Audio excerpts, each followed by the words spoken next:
حدیث نمبر 11۔ لوگوں نے پوچھا یا رسول اللہ کون سا اسلام افضل ہے؟ تو نبی صلی اللہ علیہ وسلم نے فرمایا وہ جس کے ماننے والے مسلمانوں کی زبان اور ہاتھ سے سارے مسلمان سلامتی میں رہیں۔ صحیح بخاری حدیث نمبر 12۔ ایک دن ایک آدمی نے حضرت صلی اللہ علیہ وسلم سے پوچھا کہ کون سا اسلام بہتر ہے؟ فرمایا یہ کہ تم کھانا کھلاؤ اور جس کو پہچانو اس کو بھی اور جس کو نہ پہچانو اس کو بھی، الغرض سب کو سلام کرو۔ صحیح بخاری حدیث نمبر 13۔ حضور اکرم صلی اللہ علیہ وآلہ وسلم نے فرمایا تم میں سے کوئی شخص ایماندار نہ ہوگا جب تک اپنے بھائی کے لیے وہ نہ چاہے جو اپنے نفس کے لیے چاہتا ہے۔ صحیح بخاری حدیث نمبر 14۔ رسول کریم صلی اللہ علیہ وسلم نے فرمایا قسم ہے اس ذات کی جس کے ہاتھ میں میری جان ہے، تم میں سے کوئی بھی ایماندار نہ ہوگا جب تک میں اس کے والد اور اولاد سے بھی زیادہ اس کا محبوب نہ بن جاؤں۔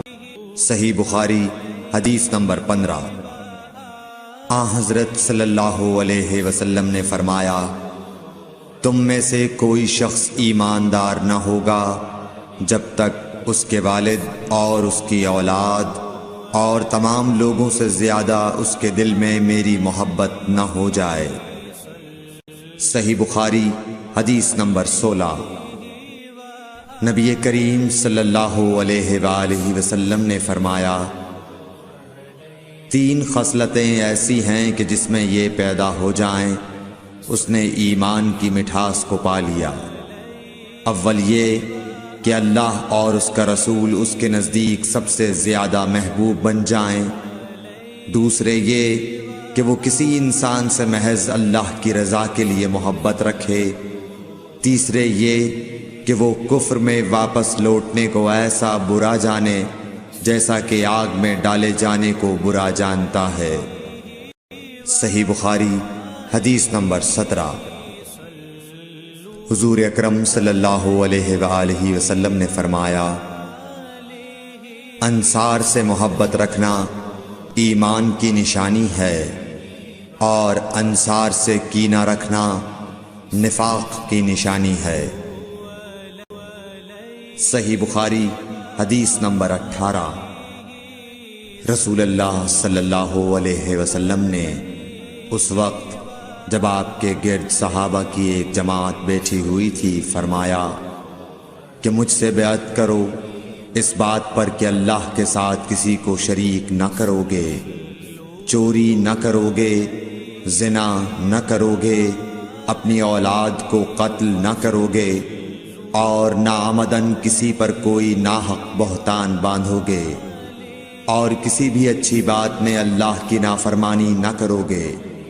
جو کوئی تم میں اس عہد کو پورا کرے گا تو اس کا ثواب اللہ کے ذمے ہے، اور جو کوئی ان بری باتوں میں سے کسی کا ارتکاب کرے اور اسے دنیا میں اسلامی قانون کے تحت سزا دے دی گئی تو یہ سزا اس کے گناہوں کے لیے بدلہ ہو جائے گی، اور جو کوئی ان میں سے کسی بات میں مبتلا ہو گیا اور اللہ نے اس کے گناہ کو چھپا لیا تو پھر اس کا معاملہ اللہ کے حوالے ہے، اگر چاہے معاف کرے اور اگر چاہے سزا دے دے۔ عبادہ کہتے ہیں کہ پھر ہم سب نے ان سب باتوں پر آپ صلی اللہ علیہ وسلم سے بیعت کر لی۔ صحیح بخاری حدیث نمبر 19۔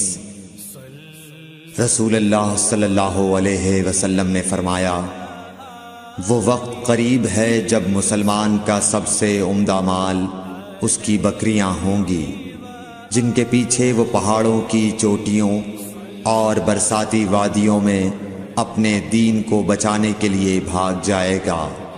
صحیح بخاری حدیث نمبر 20۔ رسول اللہ صلی اللہ علیہ وسلم کسی کام کا حکم دیتے تو ایسا ہی کام ہوتا جس کے کرنے کی لوگوں میں طاقت ہوتی۔ اس پر صحابہ کرام نے عرض کیا کہ یا رسول اللہ، ہم لوگ تو آپ جیسے نہیں ہیں، آپ تو معصوم ہیں اور آپ کی اللہ پاک نے اگلی پچھلی سب لغزشیں معاف فرما دی ہیں، اس لیے ہمیں اپنے سے کچھ زیادہ عبادت کرنے کا حکم فرمائیے۔ یہ سن کر آپ ناراض ہوئے، حتیٰ کہ خفگی آپ کے چہرہ مبارک سے ظاہر ہونے لگی۔ پھر فرمایا کہ بے شک میں تم سب سے زیادہ اللہ سے ڈرتا ہوں اور تم سب سے زیادہ اسے جانتا ہوں، پس تم مجھ سے بڑھ کر عبادت نہیں کر سکتے۔